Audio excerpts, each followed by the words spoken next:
Bye-bye. Selamat Hari Raya Aidilfitri, maaf zahir dan batin. Kepada perantau yang pulang ke kampung, hati-hati di jalan raya, semoga selamat sampai di kampung halaman. Saya mengucapkan selamat Hari Raya Aidilfitri, maaf zahir dan batin. Raya-raya juga, kesihatan mesti jaga. Makan jangan berlebihan. Selamat Hari Raya Aidilfitri, maaf zahir dan batin. Hati-hati semua di jalan raya dan tautkan ukhuwah kerana Allah Ta'ala. Selamat Raya, pakai baju raya tu menutup aurat. Selamat Hari Raya, maaf zahir dan batin.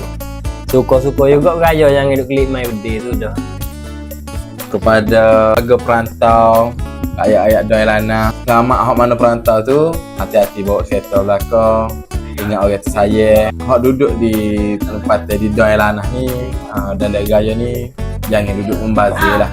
Kepada perantau-perantau yang pulang beraya balik ke kampung, harap berhati-hati di perjalanan. Selamat Hari Raya. Selamat Hari Raya, maaf zahir dan batin kepada semua muslimin dan muslimat.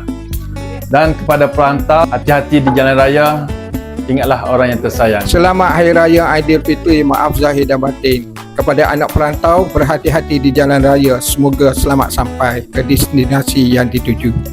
Bismillahirrahmanirrahim. Assalamualaikum warahmatullahi wabarakatuh.